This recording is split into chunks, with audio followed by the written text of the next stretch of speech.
ஆன்மீக சகோதர சகோதரிகளே, ஆண்டவரின் நாளாகிய இந்த நாளிலே பலிகளெல்லாம் சிறந்த பலியாக இந்த திருப்பலியில் பங்கேற்க அனைவரையும் அன்போடு வரவேற்கின்றேன்.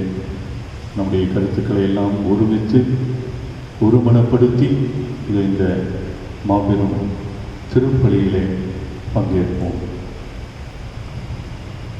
தந்தை மகன் தூயாவியாரின் பெயராலே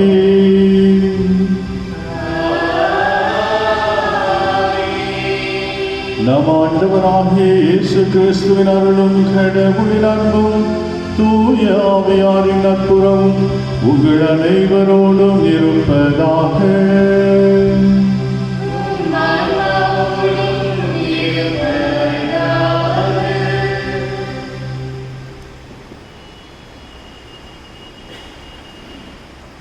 இயேசு கிறிஸ்துவின் இனிய நாமத்தில் அனைவருக்கும் அன்பு வாழ்த்துக்கள்.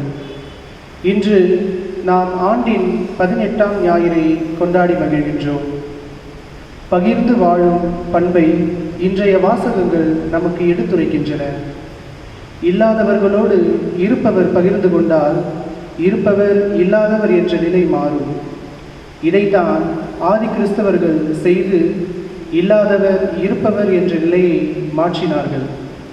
பகிர்ந்து வாழும் பண்பை மக்கள் மனதில் உருவாக்கி ஒரு புதிய திருப்பத்தை ஏற்படுத்திய சாதனை நம் ஆண்டவர் இயேசு கிறிஸ்து ஒருவருக்கு மட்டுமே உண்டு. அப்பம் பழுகுதல் நிகழ்வை திருப்பலியோடு ஒப்பிடுகின்றார்கள் மறைநூல் ஆராய்ச்சியாளர்கள். இயேசுவை போல நாமும் நம்மிடம் இருப்பதை பகிர்ந்து வாழ வேண்டும் என்ற பண்பை ஒவ்வொரு திருப்பலியும் நமக்கு தருகிறது. ஒவ்வொரு திருப்பலியிலும் நாம் பகிர்வு மனப்பான்மையை பெற்றுக்கொள்ள வேண்டும். எனவே இயேசு கிறிஸ்துவின் திருவிருந்தில் பங்கு கொள்ளும் நாம் பகிர்வு வாழ்வு வாழ தடையானவற்றை நம்மிடமிருந்து அகற்றி நம்மை புனிதர்களாக மாற்ற வேண்டும் என்று இறைவனை வேண்டுவோம். இந்த பகிர்வில் புத்துணர்வு பெற்றவர்களாக மாறிடுவோம். அன்பானவர்களே, இந்த திருப்பலியிலே நாம் அனைவரும் தகுந்த விதமாய் பங்கேற்று இறைவனுடைய ஆசிரை பெற்றுக்கொள்வதற்கு பாத்திரவான்களாக மாற நம்முடைய குறைகளையும் குற்றங்களையும் ஏற்றுக்கொள்வோம். குறிப்பாக பிறரோடு பகிர்ந்து கொள்ளாமல் நாம் பேராசையாகவும் சுயநலத்தோடும் நடந்து கொண்ட தருணங்களுக்காக ஆண்டவரும் இப்பொழுது மனம் வருந்தி மன்னிப்பு வேண்டுவோம்.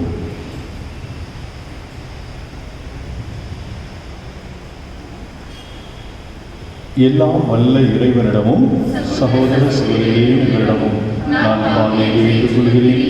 ஏனெனில் சிந்தனையாலும் சொல்லாலும் செயலாலும் கடமையை தவறினாலும் அவர்கள் பல செய்தேன். என் பாவமே பெரும் பாவமே. ஆகையால் எப்பொழுதும் கன்னியான தூய மரியாதையும் வானதூதர்கள் அனைவரையும் சகோதர சகோதரிகளையும் உங்களையும் நம் இறைவனாகிய ஆண்டவரிடம் எனக்காக எழுதிக் கொள்ள மன்றாடுகிறேன். எல்லாம் வல்ல இறைவன் நம் மீது இரக்கம் வைத்து நம் பாவங்களை எல்லாம் மன்னித்து நம்மை நிலை வாழ்வுக்கு அழைத்து செல்வாராக.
ஆட்சி உண்டாகுக.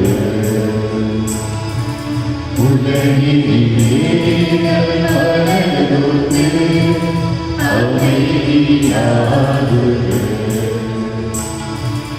உன்னை புகழ்கின்றோம், உன்னை வாழ்த்துகின்றோம், உன்னை ஆராதிக்கின்றோம், உன்னை மாற்றிப் பருகுகின்றோம். உனது நீரான ஆட்சியின் பொருட்டு உமது நன்றி கூறுகின்றோம். ஆண்டவராகிய இறைவா, வானுலக அரசரே, எல்லாம் வல்ல தந்தையாகிய இறைவா, ஒரே மகனாய் உதித்த ஆண்டவரே, இயேசு கிறிஸ்துவே,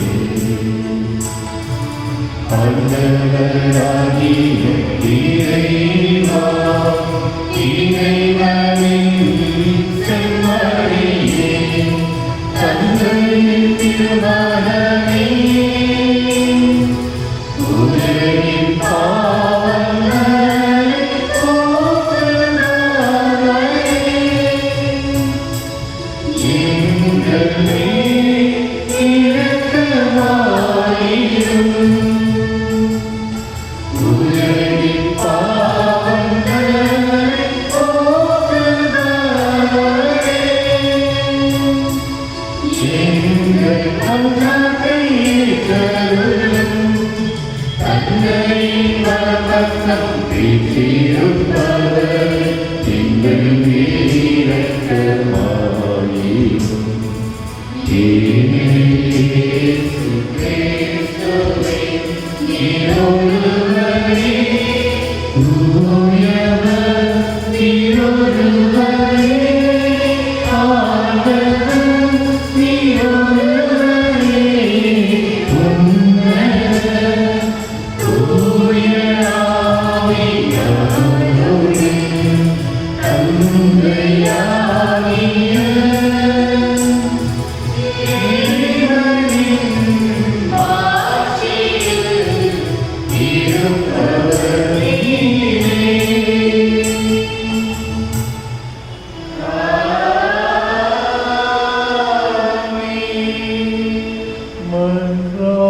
மன்றாடுவோமாக. ஆண்டவரே, உம்மை நோக்கி மன்றாடும் உம் அடியார்களாகிய எங்களுடன் இருந்து உமது கனிவிரக்கத்தை என்றும் எங்கள் மீது பொழிந்தருளும்.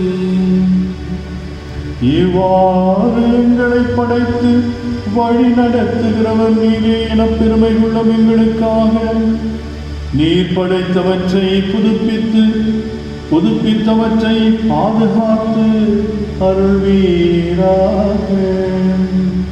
உமோடு தூயாவின் ஒன்றிப்பில் இறைவனாய் என்றென்றும் வாழ்ந்து ஆட்சி செய்கின்ற எங்கள் ஆண்டவரும் உம் திருமகனமாகிய கிறிஸ்து வழியாக உம்மை மன்றாடுகிறோம்.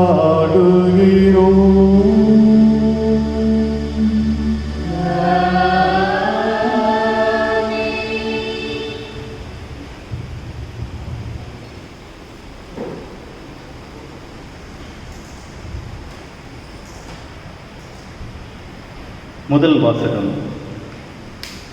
விரைந்து வந்து உண்ணுங்கள். இறைவாக்கினர் எசையா நூலிலிருந்து வாசகம். அதிகாரம் 55, இறை வசனங்கள் 1 முதல் 3 வரை. இறைவன் கூறுவதாவது: தாகமாயிருப்பவர்களே, நீங்கள் அனைவரும் நீர்நிலைகளுக்கு வாருங்கள். கையில் பணம் இல்லாதவர்களே, நீங்களும் வாருங்கள். தானியத்தை வாங்கி உண்ணுங்கள். வாருங்கள், காசு பணமின்றி திராட்சை ரசமும் பாலும் வாங்குங்கள். உணவாக இல்லாத ஒன்றிற்காக நீங்கள் ஏன் பணத்தை செலவிடுகிறீர்கள்? நிறைவு தராத ஒன்றிற்காக ஏன் உங்கள் உழைப்பை வீணாக்குகிறீர்கள்? எனக்கு கவனமாய் செவி கொடுங்கள். நல்லுணவை உண்ணுங்கள், கொழுத்ததை உண்டு மகிழுங்கள். எனக்கு செவி கொடுங்கள், என்னிடம் வாருங்கள், கேளுங்கள், அப்பொழுது நீங்கள் வாழ்வடைவீர்கள். நான் உங்களுடன் ஓர் என்றும் உள்ள உடன்படிக்கையை செய்து கொள்வேன். தாவீதுக்கு நான் காட்டிய மாறாத பேரன்பை உங்களுக்கும் காட்டுவேன். இது ஆண்டவர் வழங்கும் அருள்வாக்கு. இறைவனுக்கு நன்றி. உங்கள் அனைவரின் பதில்: ஆண்டவரே, எல்லா உயிரினங்களின் விருப்பத்தையும் நிறைவேற்றுகின்றீர். ஆண்டவரே, எல்லா உயிரினங்களின் விருப்பத்தையும் நிறைவேற்றுகின்றீர். ஆண்டவரே, எல்லா உயிரினங்களின் விருப்பத்தையும் நிறைவேற்றுகின்றீர். ஆண்டவரே, எல்லா உயிரினங்களின் விருப்பத்தையும் நிறைவேற்றுகின்றீர். ஆண்டவர் இரக்கமும் கனிவும் உடையவர், எளிதில் சினம் கொள்ளாதவர், பேரன்பு கொண்டவர். ஆண்டவர் எல்லாருக்கும் நன்மை செய்பவர், தாம் உண்டாக்கிய அனைத்தின் மீதும் இரக்கம் காட்டுபவர்.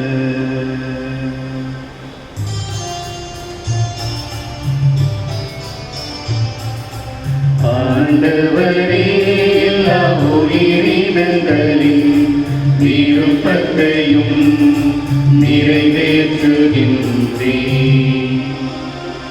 எல்லா உயிரினங்களின் கண்களும் உம்மையே நோக்குகின்றன.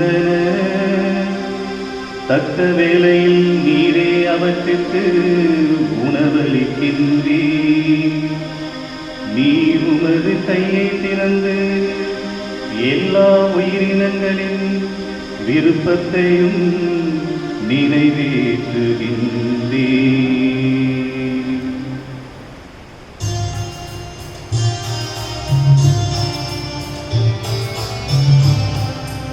ஆண்டவரே, எல்லா உயிரினங்களின் விருப்பத்தையும் நிறைவேற்றுகின்றீர்.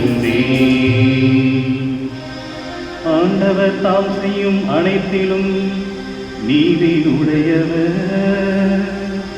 அவர் தம் செயல்கள் யாவும் இரக்க செயல்களே. தம்மை நோக்கி மன்றாடும் யாவருக்கும், உண்மையாய் தம்மை நோக்கி மன்றாடும் யாவருக்கும் ஆண்டவர் அண்மையில் இருக்கின்றார்.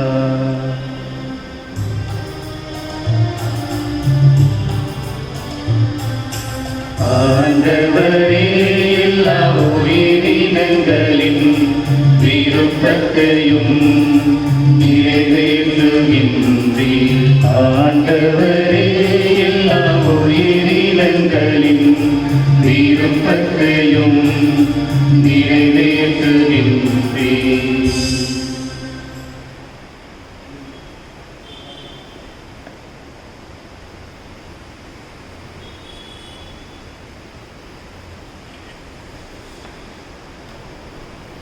இரண்டாம் வாசகம்.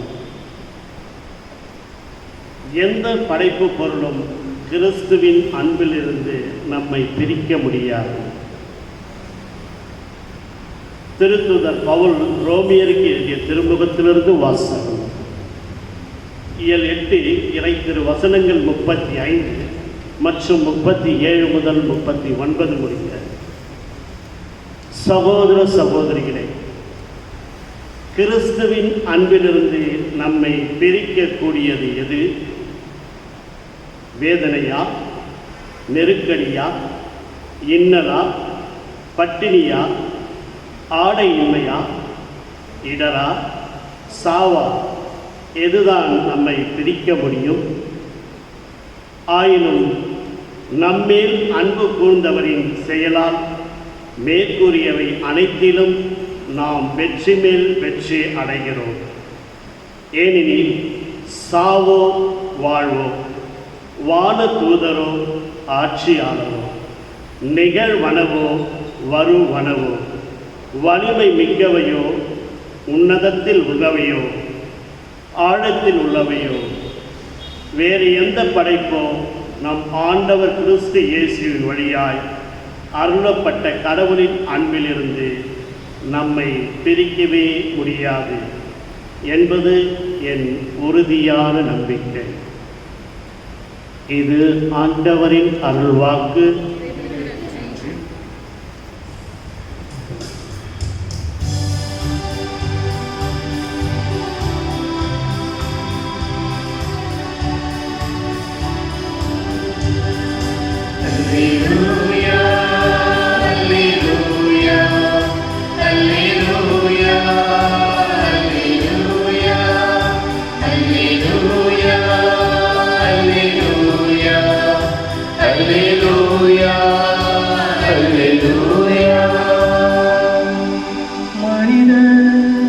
அப்பத்தினால் மட்டுமல்ல, மாறாக கடவுளின் வாய் சொல் ஒவ்வொன்றாலும் வாழ்வார்.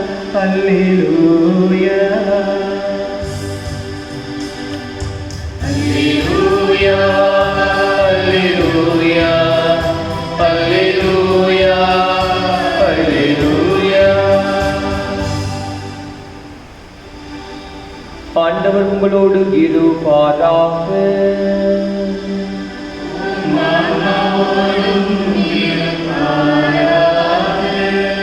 புனித மத்திய எழுதிய நற்செய்தியிலிருந்து வாசகம்.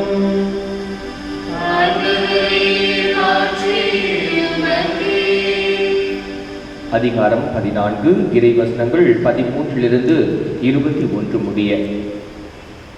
அக்காலத்தில் இயேசு புறப்பட்டு படகில் ஏறி பாலை நிலத்தில் உள்ள தனிமையான இடத்திற்கு சென்றார். இதை கேள்விப்பட்ட திரளான மக்கள் ஊர்களிலிருந்து கால்நடையாக அவரை பின்தொடர்ந்தனர். இயேசு அங்கு சென்றபோது பெருந்திரளான மக்களை கண்டு அவர்கள் மீது பரிவு கொண்டார். அவர்களிடையே உடல் நலமற்றிருந்தோரை குணமாக்கினார். மாலையான போது சீடர் அவரிடம் வந்து, இவ்விடம் பாலை நிலமாகிற்றே, நேரமும் ஆகிவிட்டது. ஊர்களுக்கு சென்று தங்களுக்கு தேவையான உணவு வாங்கிக் கொள்ள மக்கள் கூட்டத்தை அனுப்பிவிடும் என்றனர். இயேசு அவர்களிடம், அவர்கள் செல்ல வேண்டியதில்லை, நீங்களே அவர்களுக்கு உணவு கொடுங்கள் என்றார். ஆனால் அவர்கள் அவரை பார்த்து, எங்களிடம் இங்கே 5 அப்பங்களும் 2 மீன்களும் தவிர வேறு எதுவும் இல்லை என்றார்கள். அவர், அவற்றை என்னிடம் இங்கே கொண்டு வாருங்கள் என்றார். மக்களை புல்தரையில் அமருமாறு ஆணையிட்டார். அவர் அந்த 5 அப்பங்களையும் 2 மீன்களையும் எடுத்து வானத்தை அண்ணாந்து பார்த்து கடவுளை போற்றி அப்பங்களை விட்டு சிடர்களிடம் கொடுத்தார். சிடர்களும் மக்களுக்கு கொடுத்தார்கள். அனைவரும் வயிறார உண்டனர். எஞ்சிய துண்டுகளை 12 கூடைகள் நிறைய எடுத்தனர். பெண்களும் சிறு பிள்ளைகளும் நீங்களாக உணவு உண்ட ஆண்களின் தொகை ஏறத்தாழ 5000.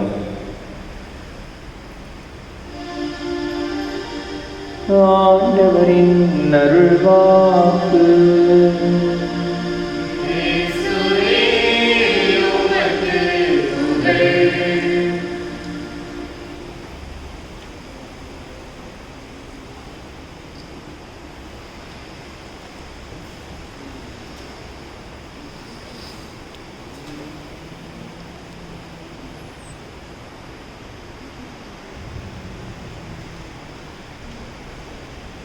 கிறிஸ்தியேசுவில் அன்பிக்க சகோதர சகோதரிகளே,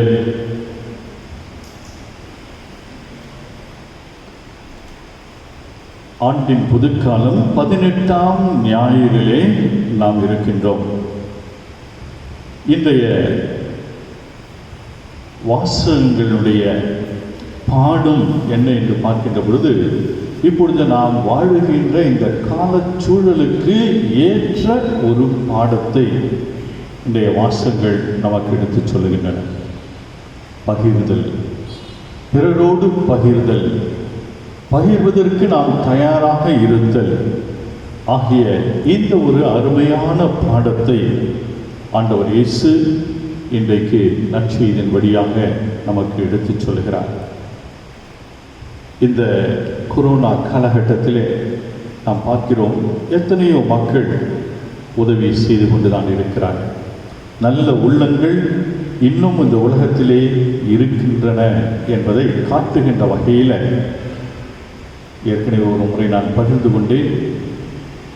பள்ளியிலே படித்து கொண்டிருக்கின்ற ஒரு மாணவி தன்னுடைய பெற்றோர்கள் கஷ்டப்பட்டு, அவர் டெய்லர் என்று நினைக்கிறேன், அவர் தந்தை ஏறக்குறைய 5 லட்சத்துக்கும் மேலாக அவர் சேர்த்து வைத்திருக்கிறார். எதற்காக? தன்னுடைய மகளுடைய மேல் படிப்புக்காக என்று சேர்த்து வைத்திருக்கிறார். இந்த காலச்சூழலிலே அந்த மாணவி தன்னுடைய பெற்றோர்களிடம், ஏன் நாம் உதவி செய்யக்கூடாது? நம்மை சுற்றி எத்தனையோ பேர் கஷ்டப்பட்டு கொண்டிருக்கின்றார்களே, உணவுக்கு கூட கஷ்டப்பட்டு கொண்டிருக்கிறார்களே. அப்பொழுதெல்லாம் நம்முடைய அரசாங்கம் 1000 ரூபாயை கொடுத்துவிட்டு சும்மாவே இருந்துவிட்டது. ரேஷன் கடைகளிலே இலவச உணவுப் பொருட்கள் அப்பொழுது கொடுக்கவில்லை. இப்பொழுது கூட நவம்பர் வரை என்று சொன்னவர்கள் ஆகஸ்ட்லேயே கிடையாது என்று சொல்லிவிட்டார். அது தாராளமாக இருக்கின்ற கொள்ளையடிக்கின்ற ஒரு கூட்டத்தினுடைய அந்த சதி வேலை இன்றைக்கு நடந்து கொண்டிருக்கிறது.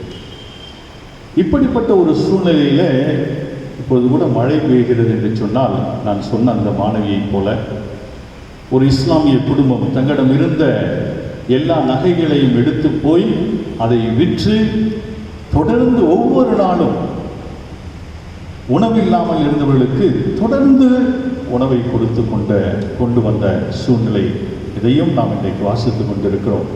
இப்படிப்பட்டவர்களால் தான் இன்றைக்கு மழை பெய்து கொண்டே இருக்கிறது. அந்த மாணவி என்ன சொன்னார்?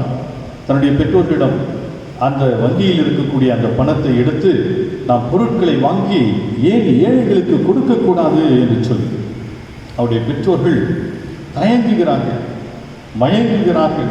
எதற்காக இதை சேர்த்து வைத்தோம்? உன்னுடைய பள்ளி படிப்பு முடிந்த பிறகு மேல் படிப்புக்காகத்தானே சேர்த்து வைத்திருக்கிறோம் என்று சொல்லி அதை பற்றி அந்த மாணவி கவலைப்படாமல், ஏழைகளுக்கு இந்த கால சூழலிலே நாம் செய்ய வேண்டியது இதுதான் என்று சொல்லி தன்னுடைய பெற்றோர்களை மீண்டும் மீண்டுமாக கேட்டுக்கொண்டதன் காரணமாக அந்த பெற்றோர்கள் அந்த தன்னுடைய மகளின் அந்த அறிவுறுத்தலை தட்டி கழிக்க முடியாமல் வங்கியில் இருந்த அத்தனை பணத்தையும் எடுத்து பொருட்களை வாங்கி ஏழை எளியவர்களுக்கு பகிர்ந்து கொண்டார்கள். வாசித்திருப்பீங்க. இதே போன்று இன்றைய காலகட்டத்தில் நம்முடைய பங்கிலையும் கூட பலரோடு நாம் உதவி செய்ய வேண்டும் என்று கேட்ட பொழுது ஒரு சிலர் முன் வந்தார்கள். ஏறக்குறைய 3 முறை நாம் நம்முடைய பங்கிலே 300 குடும்பங்களுக்கு உதவிகளை செய்திருக்கிறோம். அப்படி செய்த பொழுது நம்முடைய இளைஞர்கள் நாம் கூட ஏன் இதில் கலந்து கொள்ளக்கூடாது என்று சொல்லி அவர்கள் நாம் கொடுத்த பொருட்களோடு சேர்ந்து அவர்கள் காய்கறிகளை எல்லாம் கூட சேர்த்து கொடுத்த ஒரு நிகழ்வும் இருக்கின்றது. இந்த உலகத்தினுடைய இல்லாமையை நாம் போக்கிவிட முடியாது, முழுமையாக போக்கிவிட முடியாது. நான் என்ன செய்ய முடியும்? என்னால் என்ன செய்ய முடியும்? பசித்திருப்பவர்கள் எப்பொழுதும் இருக்கத்தானே செய்கிறார்கள், இருக்கத்தானே போகிறார்கள் என்று நம்முடைய கடமையை, பொறுப்பை தட்டி கழிக்காமல், சாக்குப்போக்கு சொல்லாமல் இருக்க வேண்டும் என்பதை இன்றைய வாசகம், குறிப்பாக நற்செய்தி வாசகம் நமக்கு மிக தெளிவாக எடுத்து காட்டுகின்றது. இன்றைக்கு வாசிக்கப்பட்ட பகுதி மத்தேயு நற்செய்தி. இந்த 5,000 பேருக்கு 5 அப்பங்களையும் 2 மீன்களையும் ஆண்டவர் இயேசு பகிர்ந்து கொடுத்தார், அற்புதம் செய்தார் என்கின்ற இந்த பகுதியானது எல்லா நற்செய்தி 4 நற்செய்திகளிலும் வருகின்ற 2வது முக்கியமான ஒரு பகுதி என்று சொல்ல வேண்டும். ஒன்று, எல்லா நற்செய்தியாளர்களும் இயேசுனுடைய உயிர்த்தெழுதலை பற்றி பதிவு செய்திருக்கிறார். உயிர்த்தெழுதல் 4 நற்செய்தியாளர்களும் பதிவு செய்திருக்கிறார். இரண்டாவதாக 4 நற்செய்தியாளர்களும் பதிவு செய்திருக்கின்ற ஒரு பகுதி, இந்த 5000 பேருக்கு 2 மீன்களையும் 5 அப்பங்களையும் பகிர்ந்து கொடுத்தாரே, இதை எல்லா நற்செய்தி ஆக இதில் சந்தேகம் கிடையாது. இதில் ஏதாவது புருடா விட்டுருப்பாங்களா என்று நாம் நினைக்க முடியாது. ஏனென்றால் மத்திய நற்செய்தியில் இருக்கக்கூடிய அனைத்தும் எல்லா நற்செய்திகளிலும் இருப்பதில்லை. ஏனென்றால் அவர்கள் பல ஆண்டுகளுக்கு பிறகு எழுதியவர்கள். முதலிலே மார்க்கு எழுதினார், அதன் பிறகு மத்தேயு, லூக்கா, கடைசியாகத்தான் அருளப்பர் எழுதினார் தன்னுடைய நற்செய்தியை பல ஆண்டுகளுக்கு பிறகு. ஆக அவருடைய மூளையிலே அந்த ரேம்ல எதெல்லாம் பதிவாகியிருந்ததோ, எப்படி பதிவாகியிருந்ததோ அதை அவர்கள் எழுதினார்கள். அவருடைய சிந்தனை யாருக்கு எழுதுகிறோம் என்பதை வைத்துக்கொண்டு அவர்கள் எழுதினார். மத்தேயு யூதர்களுக்காக எழுதுகிறார், லூகாஸ் புறவினத்தாருக்காக எழுதுகிறார், மார்க்கு எல்லாருக்கும் விரைவிலே நற்செய்தியை தர வேண்டும் என்று எழுதுகிறார். ஆனால் அருளப்பரோ எல்லாருக்கும் கிறிஸ்துவுடைய பிறப்பு, வாழ்வு, இறப்பு எதை நமக்கு சொல்லுகிறது, கெரிக்மா என்று சொல்றார். முக்கியமான கிறிஸ்துவனுடைய அந்த பிறப்பு, வாழ்வு, இறப்பு எதை நமக்கு சொல்லுகிறது, எதை நாம் ஏற்றுக்கொள்ள வேண்டும், எதை நாம் நம்பிக்கை கொள்ள வேண்டும் என்பதை அவர் சற்று ஆழமாக போவார். அதனால்தான் அருளப்பர் நற்செய்தியை எல்லாரும் வாசிப்பது, புரிந்து கொள்வது சற்று கடினமாக இருக்கும். மிகவும் ஆழமான இறை இயலையை அவர் எடுத்துச் சொல்வார். அவருடைய முதல் அத்தியாயமே வாசிக்கின்ற பொழுது உங்களுக்கு தெரியும், கடவுள் ஆதியில் வார்த்தை இருந்தார், வார்த்தை கடவுளாக இருந்தார், கடவுள் வார்த்தையாக இருந்தார் என்று என்னடா குழப்பறாரே என்று தான் நினைப்போம். ஆக இந்த பகுதி எல்லா நற்செய்தியாளர்களும் எழுதுகின்றனர். இதனுடைய ஆரம்பம் எங்கே இருக்கிறது என்று சொன்னால், எசாயா இறைவாக்கினுடைய இன்றைய முதல் வாசகத்திலே வாசிக்கப்பட்ட பகுதியிலே இறைவன், யாவே இறைவன் எசாயாவின் வழியாக இஸ்ராயேல் மக்களுக்கு அழைப்பு விடுக்கின்றார். எதற்கு அழைப்பு விடுக்கின்றார்? தாகமாய் இருப்பவர்களே, நீங்கள் அனைவரும் நீர்நிலைகளுக்கு வாருங்கள், கையில் பணம் இல்லாதவர்களை நீங்களும் வாருங்கள், தானியத்தை வாங்கி உண்ணுங்கள், வாருங்கள், காசு பணமின்றி திராட்சை ரசமும் பாலும் வாங்குங்கள்.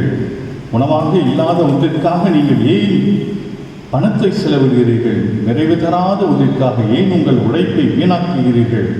எனக்கு செவி கொடுங்கள், என்னிடம் வாருங்கள், கேளுங்கள், அப்பொழுது நீங்கள் வாழ்வு அடைவீர்கள். நான் உங்களுடன் ஓர் என்றுமுள்ள உடன்படிக்கையை செய்து கொள்வேன் என்று சொல்கிறார். ஆக எசாயா இறைவாக்கினர் வழியாக இஸ்ராயேல் மக்களுக்கு ஆண்டவர் இறைவன், யாவே இறைவன் சொன்ன அந்த வார்த்தைகளை ஆண்டவர் இயேசு இறை மகன் இந்த உலகத்தில் வந்த பொழுது ஃப்ரீயாக கொடுக்கிறார், இலவசமாக அவர்கள் கொடுக்கிறார். அந்த நேரத்தில் ஒரு பாடத்தையும் கொடுக்கிறார். இந்த நற்செய்தியை நாம் வாசிக்கின்ற பொழுது நமக்கு தெரியும், இயேசுவை தேடி மக்கள் வருகிறார்கள். எப்பொழுது வருகிறார்கள்? அவர் எல்லாரையும் அழைக்கவில்லை, வாருங்கள் நான் போதிக்கப் போகிறேன் என்று சொல்லி. அவர் தனிமையான இடத்துக்கு போகிறார். தனிமையாக இருப்பதற்காக, இறை தந்தையோடு அவர் ஜெபிப்பதற்காக, அவரோடு ஒன்றித்திருப்பதற்காக தனிமையான இடத்தை நாடி தேடி போகிறார். படகில் ஏறி பாலை நிலத்தில் உள்ள தனிமையான ஒரு இடத்திற்கு. ஆனால் அங்கேயும் இந்த மக்கள் அவரை பற்றி கேள்விப்பட்டு அவரை தேடிக்கொண்டு அந்த இடத்துக்கு வருகிறார்கள். என்னடா, நாம் கொஞ்சம் ஓய்வெடுக்கலாம் என்று இங்கே வந்தோமே, ஆனால் இங்கேயும் கூட இந்த மக்கள் வந்து விட்டார்களே என்று அவர் அங்கலாய்க்கவில்லை. மாறாக அவர்களுக்கு இவர்கள் எல்லாம் ஆயனில்லா ஆடுகளைப் போல இருக்கிறார்களே என்று சொல்லி அவர்களுக்கு போதிக்க தொடங்குகிறார். எப்போ வந்தாங்க தெரியாது. அவர்கள் தேடி ஒருவேளை பிற்பகல் வந்திருக்கலாம். அவர் போதித்து கொண்டே இருக்கிறார். இவர்களும் மெய்மறந்தவர்களாக அவருடைய வார்த்தைகளை கேட்டுக்கொண்டே இருக்கிறார். பாலை நிலம், அங்கே என்ன ஒன்று இருந்திருக்கார். ஆக மாலையானதும் அவருடைய சீடர்கள், மாலையான போது சீடர்கள் அவரிடம் வந்து, இந்த இடம் பாலைவனம், ஆகவே நேரமாகிவிட்டது, இவங்கெல்லாம் பக்கத்தில் இருக்கிற பட்டி தொட்டிகளுக்கும் ஊர்களுக்கும் போய் தங்களுக்கென்று உணவை வாங்கிக் கொள்ள இவங்களை அனுப்பிவிடும். போதும், முடிச்சுங்க, உங்கள் போதனையை கொஞ்சம் ஷார்ட் பண்ணிக்கிட்டு அனுப்புங்க, மாலையாகிவிட்டது என்று சொன்னார். இவங்கெல்லாம் பசியாக இருப்பாங்க. ஆண்டவர் இயேசுவுக்கு தெரியும், இவர்களெல்லாம் இங்கும் அங்குமாக அலைந்து கடைசியாக தான் இருப்பதை கண்டுபிடித்து இந்த பாலை நிலத்துக்கு வந்திருக்கிறார்கள். ஆகவே இவர்கள் களைத்து போயிருப்பார்கள், பசியாக இருப்பார்கள், தாகமாக இருப்பார்கள் என்று அவருக்கு நன்றாக தெரியும். ஆனால் அப்போஸ்தலர்கள், சீடர்கள் அதை பற்றி யோசிக்கவில்லை. உடனே அனுப்பிவிடுங்க, சீக்கிரமாக அனுப்பிவிடுங்க, ஏனென்றால் நம்மக்கிட்ட கொஞ்சம் உணவு தான் இருக்குது, நமக்குன்னு கொஞ்சம் வச்சிருக்கிறோம் என்று சொல்லி அவர் சொன்ன பொழுது ஆண்டவர் அவர்களுக்கு என்ன சொல்கிறார்? நீங்களே அவர்களுக்கு உணவு கொடுங்கள், நீங்களே அவர்களுக்கு உணவு கொடுங்கள். நீங்கள் உங்களுடைய பொறுப்பை உதாசீனப்படுத்தார்கள், சாக்கு போக்கு சொல்லாதீர்கள், நீங்களே உணவு கொடுங்கள். எங்க போவோம்? இத்தனை பேருக்கு நாம் உணவு வாங்க வேண்டும் என்றால் நம்மிடம் காசு இல்லை, பணம் இல்லை, எங்கே போவோம்? அதனால் அனுப்பிவிடுங்க என்று சொல்கிறார். ஆனால் ஆண்டவர் இயேசு அவரிடம் சொல்லுகிறார், தீர்க்கமாக சொல்லுகிறார், நீங்களே அவர்களுக்கு உணவு கொடுங்கள். அன்புள்ள சகோதரர்களே, இன்றைக்கு உலகத்தில் இந்த கொரோனா வைரஸ், கொரோனா நுண்கிருமியினாலே எத்தனை பேர் அவதிப்பட்டு கொண்டிருக்கிறார்கள் என்று தெரியும். இந்த மாதத்திலிருந்து இன்னும் அதிகமாக நாம் பார்ப்போம். ஏனென்றால் இலவச ரேஷன் பொருட்கள் இல்லை என்று சொல்லப்பட்டிருக்கிறது. இனி அதிகமாக மக்கள் பசியால் வாடப்போகிறார்கள். இனி வருகின்ற காலங்களிலே பசியால் வாடப்போகிறார்கள். ஆண்டவர் இயேசு உங்களுடைய அண்டை வீடு, எதிர் வீடு, பக்கத்தில் இருக்கின்றவர்கள் பசியாய் இருக்கிறார்கள் என்று சொன்னால் என்ன சொல்லுகிறார்? நீங்கள் அவர்களுக்கு உணவு கொடுங்கள். அந்த சீடர்களுக்கு அவர் சொன்ன அதே வார்த்தைகளை இன்றைக்கு நமக்கு சொல்லலாம். எல்லாருக்கும் நான் எப்படி கொடுக்க முடியும்? என்னால் ஒருவருக்கு கொடுக்க முடியும் என்று சொன்னால் ஒருவருக்கு கொடுக்கும், இருவருக்கு நான் பகிர்ந்து கொள்ள முடியும் என்று சொன்னால் இருவருக்கு பகிர்ந்து கொள்வோம். அந்த சீடர்கள் சொல்லுகிறார்கள், இங்கே 5 அப்பங்களும் 2 மீன்களும் தான் இருக்கிறது எங்களிடம், அவற்றை என்னிடம் இங்கே கொண்டு வாருங்கள் என்று சொல்கிறார். மார்க்கு நற்செய்தியில் 9ஆம் அதிகாரத்தில் இதே பகுதியில் இங்கே ஒரு சிறுவன் வைத்துக் கொண்டிருக்கிறான். 5 அப்பங்களும் இவங்ககிட்ட இருக்கிறதுன்னு சொல்லவே இல்லை, இவங்ககிட்ட எவ்வளோ நம்மகிட்ட இருக்குதுன்னு சொல்லவே இல்லை. இங்கே ஒரு சிறுவனிடம் 5 அப்பங்களும் இருக்கு, 2 மீன்களும் இருக்கின்றன என்று சொல்லி. ஏன்னா அந்த காலத்தில் எல்லாம் கண்டிப்பாக இந்த கட்டு சாதம் என்பது வழக்கமாக இருக்கும். ஒரு வாரத்துக்கு தேவையான உணவையெல்லாம் கூட கட்டு சாதமாக எடுத்து சென்ற காலம் அது. எனக்கு சொல்வார்கள், உயிர்ப்பு பெருவிழா முடிந்த பிறகு எங்கள் ஊரில் இருந்தெல்லாம் பக்கத்தில் இருக்கிற ஊர்களெல்லாம் மாட்டு வண்டியை கட்டிக்கிட்டு அவங்க கிளம்புவாங்க. முதல் திருவிழா மாதவன், அதுக்கப்புறம் கத்திவாக்கு, அதன் பிறகு பழவேற்காடு, அது முடிந்த பிறகு குரோம்பேட்டை, கடைசியாக லிட்டில் மோ. இது அப்படியே ஒரு வாரம் விட்டு ஒரு வாரம் வரும். மாட்டு வண்டியை கட்டிக்கிட்டு போவாங்க, அங்கேயே டென்ட் அடிப்பாங்க, சமைப்பார்கள், சாப்பிடுவார்கள். ஒரு 2-3 நாட்களுக்கான உணவை அவர்கள் சமைத்து கட்டு சாதமாக எடுத்து செல்வார்கள் என்று சொல்லுவார்கள். அதே போன்றுதான் இயேசுவை தேடி வந்தவர்கள் கண்டிப்பாக பலர் உணவை கொண்டு வந்திருக்க வேண்டும். ஆனால் இதை எடுத்து வெளியே காட்டிட்டோம்னா மற்றவங்கெல்லாம் பார்ப்பாங்களே, மற்றவங்கள பகிர்ந்து கொள்ள வேண்டுமே என்கின்ற ஒரு அச்சத்திலே அவர்கள் எல்லாம் அதையெல்லாம் மறைத்து வைத்திருக்க வேண்டும், வெளியில் எடுக்காமல். இந்த சிறுவன் கொடுத்த பொழுது ஆண்டவர் அவற்றை என்னிடம் கொண்டு வாருங்கள் என்று சொல்லி அவற்றை இறைவனுக்கு நன்றி கூறி அவர்களோடு இதை எடுத்து இப்பொழுது பகிர்ந்து கொள்ளுங்கள் என்று சொன்ன பொழுது இந்த ஒரு சின்ன பையனே கொடுத்துருக்கிறானே, நம்ம வச்சிருக்கிறோமே, நமக்கு அதிகமாக, நம்முடைய தேவைக்கு அதிகமாக தானே இருக்குது, நம்மளும் கொடுப்போம் என்று சொல்லி எல்லோரும் கொடுத்திருப்பார்கள் என்று ஒரு இறையியல் வல்லுநர் இப்படி வித்தியாசமாக யோசிக்கிறார். ஆண்டவர் இயேசு அற்புதம் செய்தார், அந்த அப்பங்களை பழுகச் செய்த அற்புதம் செய்தார், அப்படியும் நடந்திருக்கலாம். இன்னொரு வகையில் எப்படி எல்லாரும் உணவு கொண்டு வந்தாங்க, ஆனால் பகிர்ந்து கொள்ளவில்லை. அந்த இயேசு அவர்களுக்கெல்லாம் இந்த ஒரு பாடத்தை காட்டுகிறார். இந்த சிறுவன் பாருங்க கொடுக்கிறான் அப்படின்னு சொல்லி எடுத்து பகிர்ந்து கொடுங்கள் என்று சொன்ன பொழுது எல்லாரும் பகிர்ந்து கொண்டார்கள். ஆக அங்கே அவருடைய தேவைக்கு, அங்கே இருந்த 5000 பேருடைய தேவைக்கும் அதிகமாக அங்கே உணவு இருந்தது. எஞ்சிய துண்டுகளை 12 கூடைகள் நிறைய எடுத்தார்கள். அங்கே சோதர்களே, இன்றைக்கு உலகத்தில் கூட பிரச்சனை இல்லாமை கிடையாது. இல்லாமை ஒரு பிரச்சனை இல்லை, மாறாக இயலாமை. இயலாமை, கொடுக்க இயலாமை, மனம் திறந்து பிறரோடு பகிர்ந்து கொள்ள இயலாமை, இதுதான் பிரச்சனை. ஆண்டவர் இயேசு அந்த மக்களுக்கு அதைத்தான் சொல்கிறார். உங்களுக்கு தேவைக்கு மேலே உணவு வச்சிருக்கிறீங்களே. அவர் தன்னுடைய இந்த 5 கண்களாலே பார்த்திருக்க வேண்டும். எல்லாம் மூட்டை மூட்டையாக சுமந்து வரும்போது நடந்து வரும்போது பார்த்தேன், எல்லாம் நடக்க முடியாமல் சுமக்க முடியாமல் சுமந்து வந்தாங்க. இப்போ சாப்பாடு இல்லைன்றாங்களே என்று சொல்லி அவர் பார்த்திருக்க வேண்டும். ஆகவே தான் அவர் அவர்களுடைய மனங்களை மாற்றுகிறார். ஆக அந்த இறையியல் வல்லுநர் என்ன சொல்கிறார் என்றால், இயேசு புதுமை செய்தார். 2 முறையில் அவர் செய்திருக்கலாம். ஒன்று, தன்னுடைய ஆசீர்வதிக்கப்பட்ட கரங்களாலே அந்த அப்பங்களை பழுகச் செய்தார். அது ஒரு வகையான புதுமை.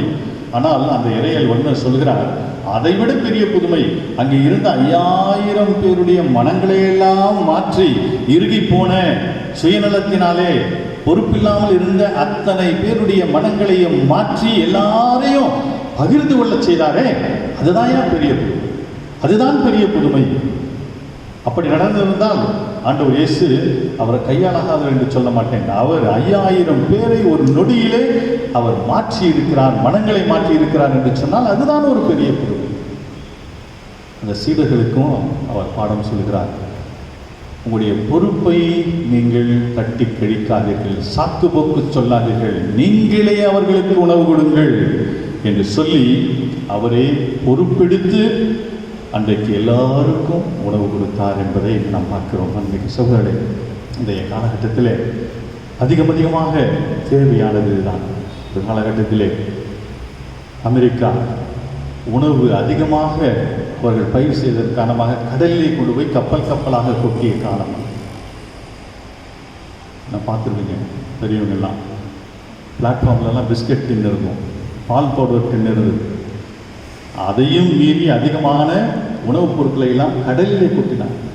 பெல்ஜியம் நாட்டிலே நான் கேள்விப்பட்டிருக்கிறேன், நீ பயிர் செய்யாத, உன்னுடைய நிலத்தை பயிர் செய்யாமல் தரிசு நிலமாக போட்டாய் என்றால் உனக்கு இவ்வளவு காசு, நீ பயிர் செய்து உனக்கு எவ்வளவு வருமானம் வருமோ அதை விட அதிகமாக, ஏனென்றால் அதிகமான பொருட்கள் விளைந்து விட்டது என்று சொன்னால் அதனுடைய விலை குறைந்து விடும் என்பதற்காக அந்த பெல்ஜியம் நாட்டில் இருக்கக்கூடிய மக்கள், விவசாயிகள் பயிர் செய்யாத, போதும் நாங்கள் சொல்லுகின்ற வரை நீ பயிர் செய்யாத, ஆனால் உனக்கு நாங்கள் தொகை கொடுப்போம் என்று சொன்ன காலம். இன்றைக்கு உங்களுக்கு சகோதரர்களே, எத்தனையோ கோடி மக்கள் பசியால் வாடிக்கொண்டிருக்கிறார்கள். அதுவும் இந்த காலத்திலே பொதுவாகவே ஆப்பிரிக்காவை எடுத்துக்கொண்டோம் என்றால் எத்தனையோ லட்சக்கணக்கான மக்கள் பசியாலே வாடிக்கொண்டிருக்கிறார்கள்.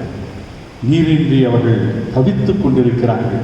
அப்படிப்பட்ட ஒரு சூழ்நிலையில் ஆண்டவர் இயேசு இன்றைக்கு நமக்கு தருகின்ற இந்த பாடம், பகிர்தல் என்கின்ற பாடம், நாம் நினைத்தால் இந்த உலகத்திலே யாரும் பசியால் இறந்து போகாமல் இருக்க பார்த்து கொள்ள முடியும் என்று சொல்லி நம்முடைய முன்னாள் பேராயர் அருளப்பா சொல்வார்.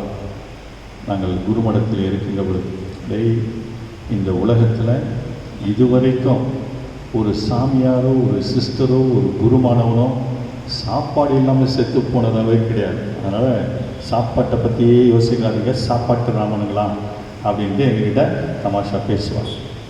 அதனால் சாப்பாட்டை பற்றியே நினைக்காதீங்க, ஏனென்றால் உங்களுக்கு உணவு இல்லாமல் போகவே போகாது என்று சொல்லி.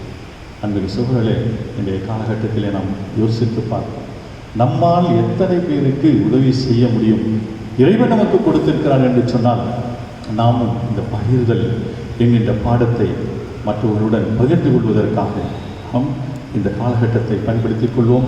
இறைவன் எல்லாருக்கும் உணவு கொடுக்க. ஒரு இளைஞன் கேட்டானா கடவுள்கிட்ட, கடவுளே நீ உண்மையிலேயே உயிரோடு இருக்கிறியா, நீ இருந்தால் ஏன் இத்தனை பேர் உணவு இல்லாமல் கஷ்டப்படுகிறார்கள் என்று சொல்லி கடவுள் அவனுக்கு சொன்னாலாம், அதுக்கு தான் உன்னை படைச்சிருக்கு, அதற்குத்தான் உன்னை படைத்திருக்கிறேன், பிறருடைய பசியை ஆற்றுவதற்காக, தாகத்தை தணிப்பதற்காக உன்னையும் உன்னை போன்ற எத்தனையோ பேரையும் படைத்திருக்கிறேன், நீங்கள் ஏன் முன்வரவில்லை என்று சொல்லி.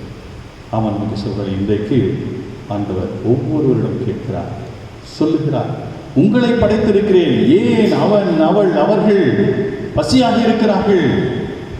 முடியும், உங்களால் முடியும். அந்த சீடர்களைப் போல பொறுப்பில்லாமல் இருக்காமல், சாக்குப்போக்கு சொல்லாமல், இருப்பதை பகிர்ந்து கொள்ள முன் வாருங்கள் என்று சொல்கிறார். ஆண்டவருடைய வார்த்தைகளை கேட்போம். நம்மால் முடிந்தவரை பிறரோடு பகிர்ந்து கொள்ளவும் பிறருக்கு உதவி செய்யவும் நமக்கு தேவையான தாராள உள்ளத்தை வேண்டி திருப்பலியிலே மன்றாடுவோம். ஆமென்.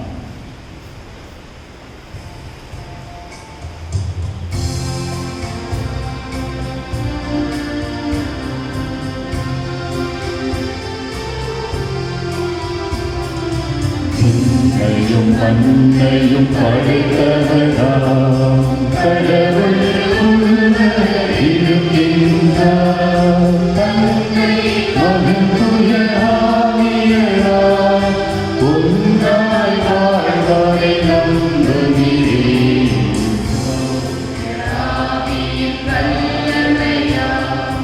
இறைமகன் நமக்காய் மனிதனானார்.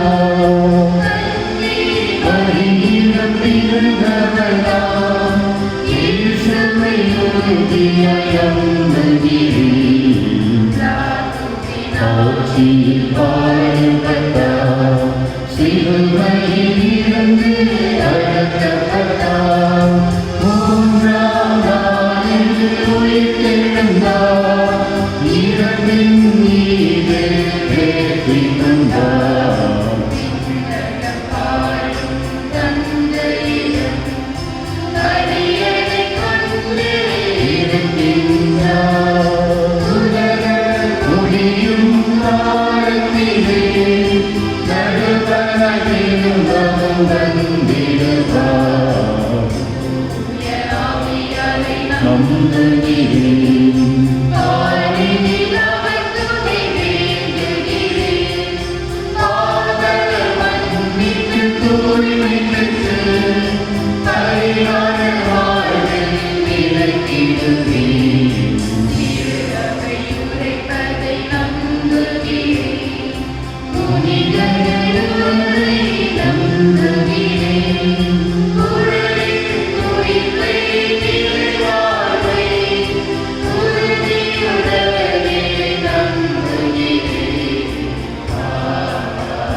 ஆன்மீக சகோதர சகோதரிகளே, திருப்பலியிலே பங்கேற்கின்ற நாம் அனைவரும் ஆண்டவர் இயேசு நமக்கு விடுக்கின்ற அறைகூவலை ஏற்று பகிர்ந்து வாழும் மனம் கொண்டவர்களாக வாழ நமக்கு தேவையான வரங்களை பொழுது வேண்டி மன்றாடுவோம். பகிர்ந்தளிக்க எம்மை அழைக்கும் இறைவா, திருச்சபையை ஆளும் தலைவர் திருத்தந்தை, ஆயர்கள், குருக்கள், இருபால் துறவியர்கள் மற்றும் பொது நிலையினர் அனைவரும் ஒரே உடல், ஒரே தூய ஆவியானவர், ஒரே கடவுள், ஒரே நம்பிக்கை என்ற உயரிய பண்பில் தங்களின் அழைப்பை உணர்ந்து வாழ்ந்திடவும் பணியாற்றிடவும் வேண்டிய வரத்தை தந்தருள வேண்டும் என்று இறைவா உம்மை மன்றாடுகிறோம். நலமளிக்கும் வல்லலே எம் இறைவா, உலகமெங்கும் தொற்று நோயால் அல்லல்படும் உம் மக்களை கண்ணோக்கி அருளும். இந்த நோயால் ஏற்பட்டுள்ள சகல இழப்புகளிலிருந்தும் வேதனைகளிலிருந்தும் மீண்டு வந்து தங்களின் இயல்பு வாழ்க்கையை தொடரவும் நலமும் வளமும் பெற்று மகிழ்வுடன் வாழ தேவையான அருள் வரம் தந்திட வேண்டும் என்று இறைவா உம்மை மன்றாடுகிறோம்.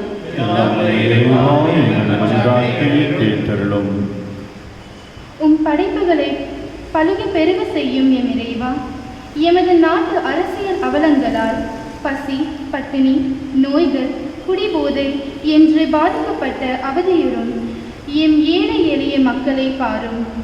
அவர்கள் வாழ்க்கை நிலை மேலோங்கி எல்லோரும் நலன் வாழ பகிர்ந்தளிக்கும் நல்ல மனத்தினை தர வேண்டும் என்று இறைவா உம்மை மன்றாடுகிறோம். பண்பாளரே எம் இறைவா, நான் மட்டும் பகிர்வதால் என்ன செய்ய முடியும் என்ற எதிர்மறை எண்ணங்களிலிருந்து எம்மை விடுவித்து பகிர்வு பணப்பான்மை வளரவும் உம் திருமகன் இயேசுவை போல் பகிர்ந்துண்டு வாழும் அவரின் சிறந்த சீடர்களாக எம் அயலாருடன் இணைந்து வாழ்ந்திட வரம் வேண்டி இறைவா உம்மை மன்றாடுகிறோம்.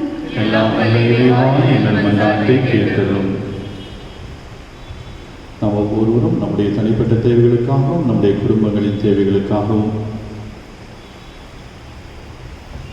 இந்த கொரோனா தொற்று கிருமியினாலே அவதிப்படுகின்ற அத்தனை நோயாளிகளையும் இறைவன் நிறைவாக ஆசீர்வதித்து அவர்கள் விரைவிலே அந்த தொற்று கிருமியினுடைய நாச வேலையிலிருந்து விடுபட்டு தங்களுடைய இல்லங்களுக்கு திரும்ப வேண்டும் என்று மன்றாடுவோம்.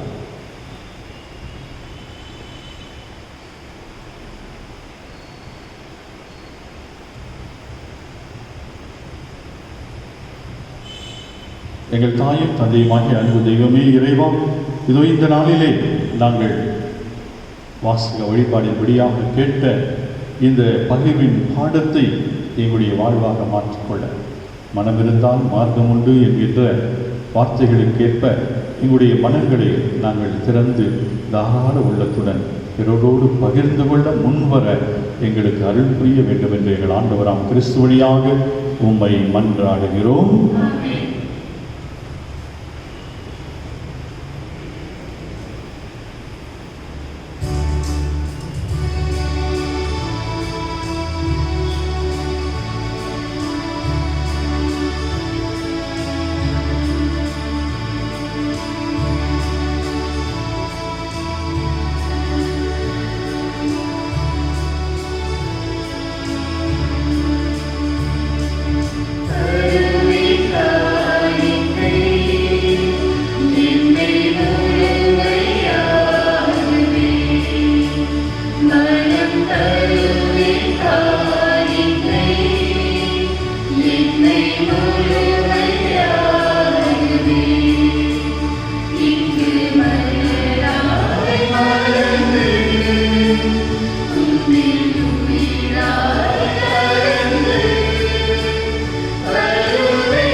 சகோதர சகோதரிகளை நாம் அனைவரும் சேர்ந்து ஒப்புக் கொடுக்கின்ற இவ்வழி எல்லாம் வல்ல தந்தையாக இறைவனுக்கு ஏற்றதாகும்படி மன்றாடுவோம்.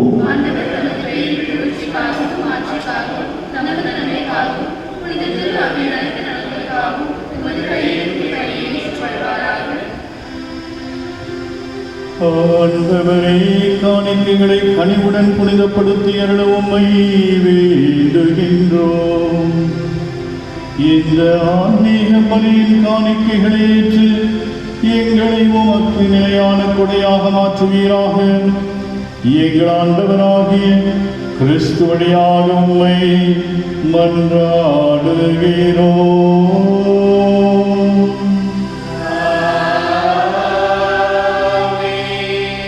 ஆண்டவர் உங்களோடு இருப்பாராக.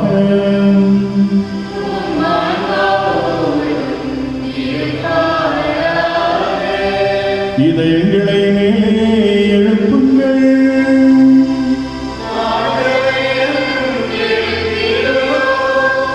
நம் இறைவனாகிய ஆண்டவருக்கு நன்றி கூறுவோம்.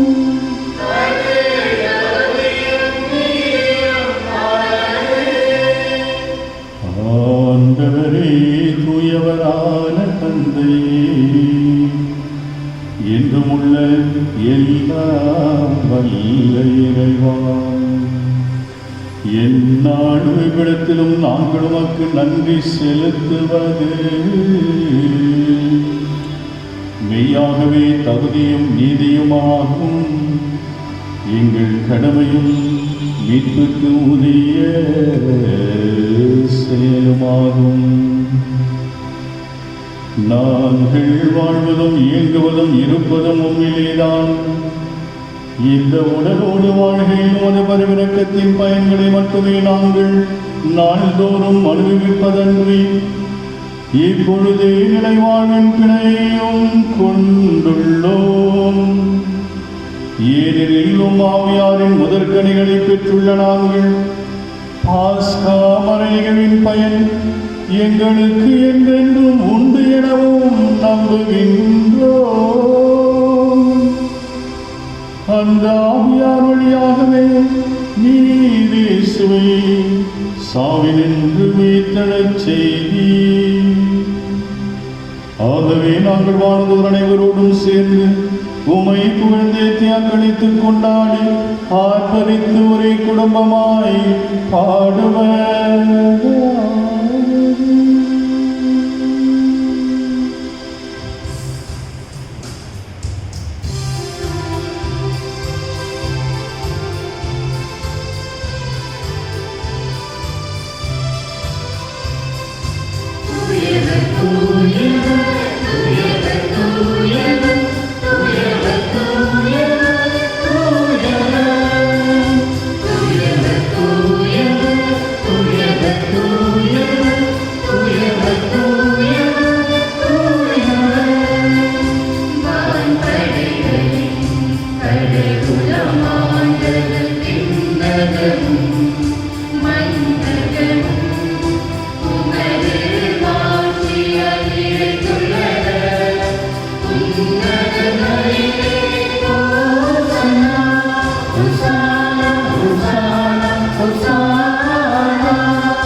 ஆண்டவரே, நிர்மையாகவே தூயவர், தூய்மை அனைத்துக்கும் ஊற்று.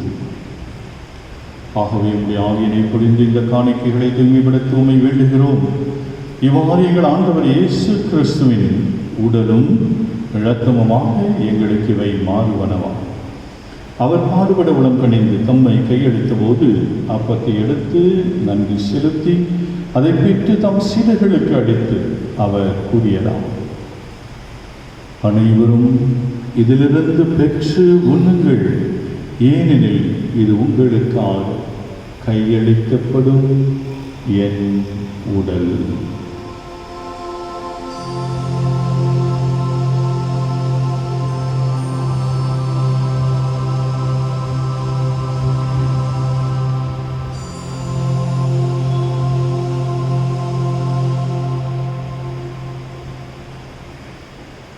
அவ்வண்ணமே இரவிருந்து அருந்தியவின் கிண்ணத்தையும் எடுத்து மீண்டும் உமக்கு நன்றி கூறி தம் சீடர்களுக்கு அளித்து அவர் கூறியதாகும், அனைவரும் இதிலிருந்து பெற்று பருகுங்கள், ஏனெனில் இது புதிய நிலையான உடன்படிக்கைக்கு உரிய என் இரத்தத்தின் கிண்ணம்.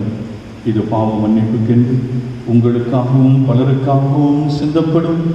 இதை என் நினைவாக செய்யுங்கள்.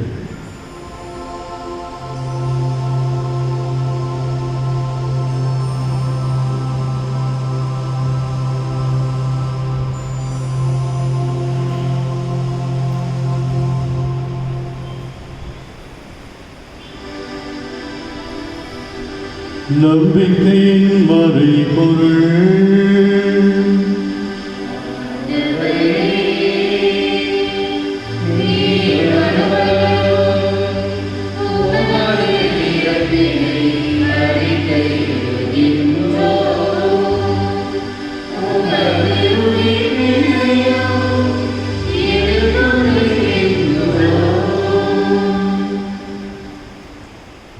ஆகவே ஆண்டவரே, நாங்கள் கிறிஸ்துவனுடைய இறப்பினையும் உயிர்ப்பினையும் நினைவு கூர்ந்து வாழ்வு தரும் அப்பத்தையும் மீட்பளிக்கும் இந்த ஒரே கிண்ணத்தையும் உமக்கு நாங்கள் ஒப்புக் கொடுக்கிறோம். உம் திருமுன்னே நின்று உமக்கு ஊழியப்புரிய தகுந்தவர்கள் என்று நீர் எங்களை அழைத்து ஏற்றுக்கொண்டேன். எனவே நாங்கள் உமக்கு நன்றி கூறுகிறோம். மேலும் கிறிஸ்துவனுடைய உடலிலும் இரத்தத்திலும் பங்கு கொள்ளும் எங்கள் ஒவ்வொருவரையும் உம்முடைய தூய ஆவியால் ஒன்று சேர்க்க வேண்டுமெனவும் உம்மை தாழ்மையால் வேண்டுகிறோம். ஆண்டவரே, உலகெங்கும் பரவியிருக்கும் திரு அவையை நினைவு கூர்ந்தருளும். எங்கள் திருத்தந்தை பிரான்சிஸ், எங்கள் பேராயர் ஜார்ஜ் ஆண்டனி சாமி, எல்லா திருநிலையினராக அனைவரோடும் திரு அவை அன்பில் நிறைவு பெறச் செய்திருளும். மேலும் உயிர்த்திலும் எதிர்நோக்குடன் கொள்ளும் எங்கள் சகோதர சகோதரிகளையும் இறந்தோர் அனைவரையும் இரக்கத்துடன் நீ கூர்ந்து திருமுக ஒளியினுள் ஏற்றலும். எங்கள் அனைவர் மீதும் இரக்கமாயிரும். கடவுளின் தனித்தாயான புனித மரியா, அவருடைய கணவனான புனித யோசேப்பு, புனித திருத்தூதர்கள், இவ்வுலகில் நோக்கந்தவராக இருந்தோர், எங்கள் பங்கின் பாதுகாவலியான புனித அபுல்லா திரைசம்மாள் ஆகிய புனிதர்கள் அனைவருடனும் நாங்கள் நிலை வாழ்வில் பங்குகொள்ளும் தகுதி பெற்று திருமகன் இயேசு கிறிஸ்து வழியாக உம்மை புகழ்ந்தேற்ற வரமருள உம்மை மன்றாடுகிறோம்.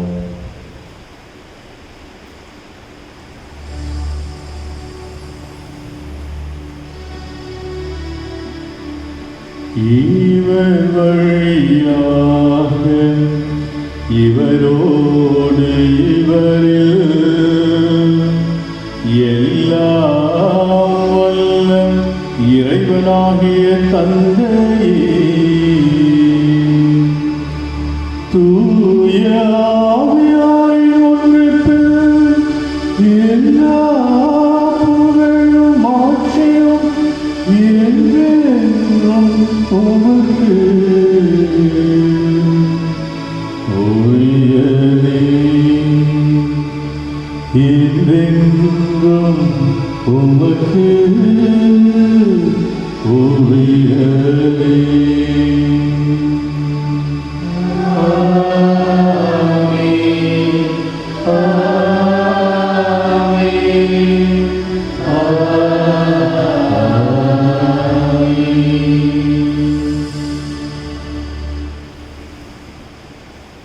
மீட்பரின் கட்டளையால் கற்பிக்கப்பட்டு இறைவழிப்படையால் பயிற்சி பெற்ற நாம் துணிந்து பாடுவோம்.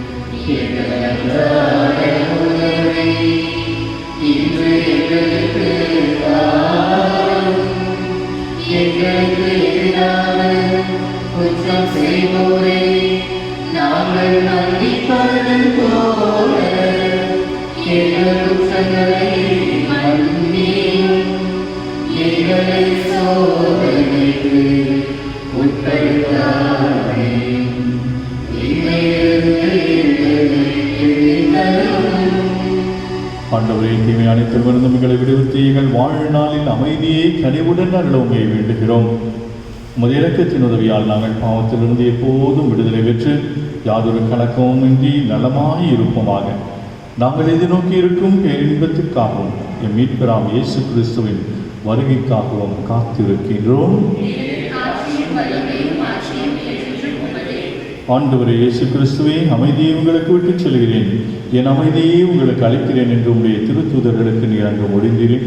எங்கள் பாவங்களை பாராமல் உமது திறமையை நம்பிக்கையை கண்ணோக்கி உமது திருவுளத்துக்கு ஏற்பதற்கு அமைதியும் ஒற்றுமையும் அளித்தருள்வீராம் என்றென்று வாழ்ந்து ஆட்சி செய்கின்றவர் நீரே. ஆண்டவருடைய அமைதி உங்கள் அனைவரோடும் என்றும் இருப்பதாக. ஒருவரோடு ஒருவர் நம் ஆண்டவர் இயேசு அளிக்கின்ற அந்த அமைதியை மகிழ்வோடு பகிர்ந்து கொள்வோம்.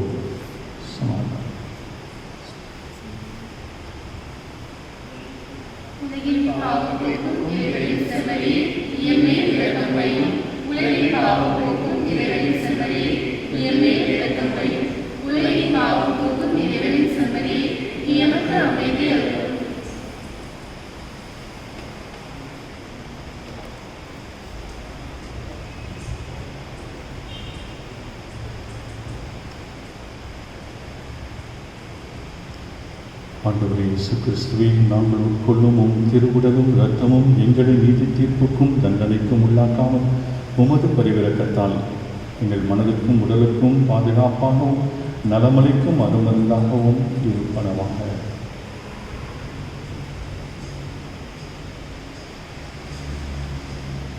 இதோ இறைவனின் செம்மறி, இதோ உலகின் பாவங்களை எல்லாம் போக்க வந்தவர்.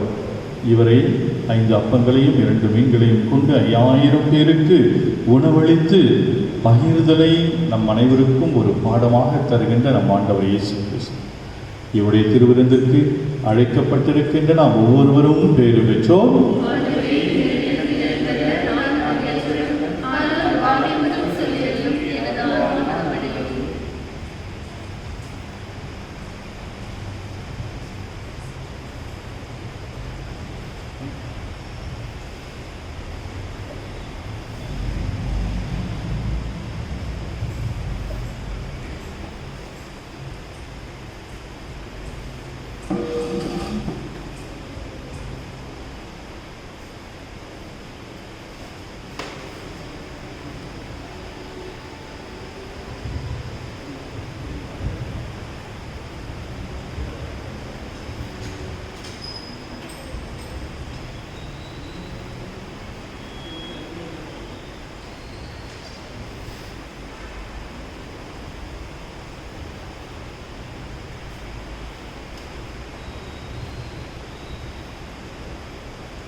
ஆண்டவரே, எல்லா இனிமையும் பல்சுவையும் கொண்ட உணவை வானத்திலிருந்து எங்களுக்கு அளித்தீர்.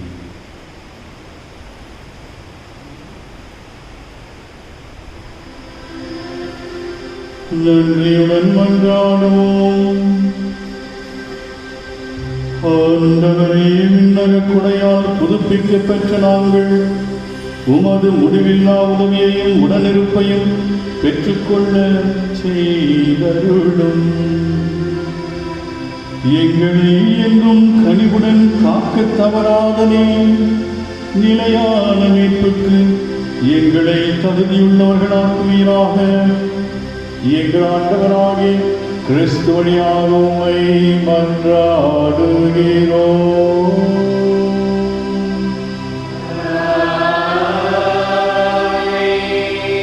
ஆண்டவர் உங்களோடு இருப்பாராக.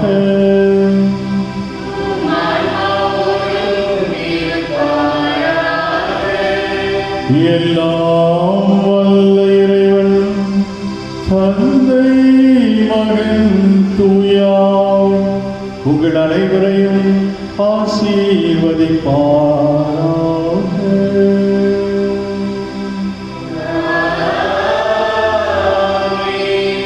சென்று வாழுங்கள், திருப்பலி நிறைவேறியது.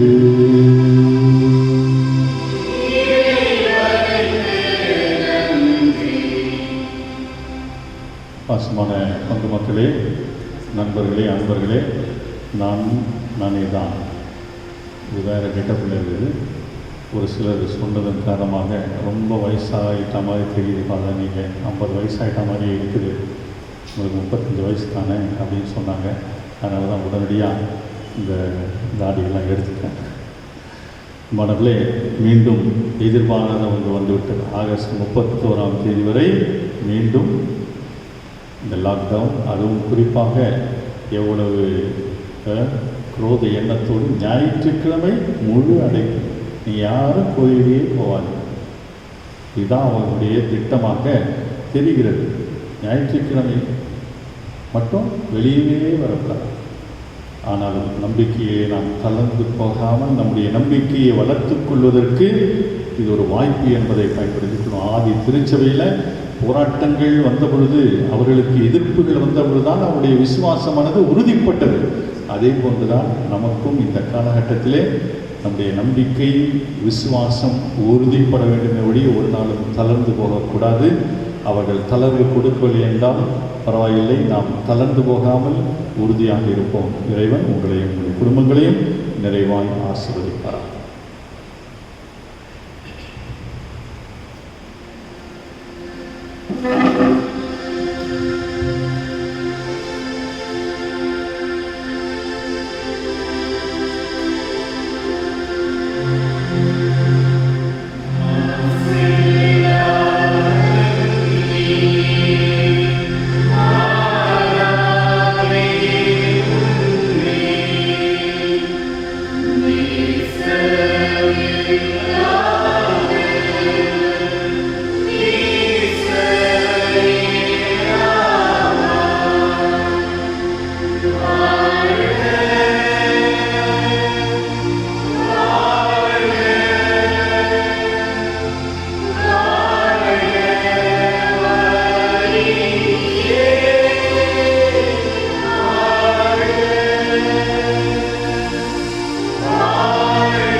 தந்தை, மகன், தூய ஆவியாரின் பெயராலே. ஆமென்.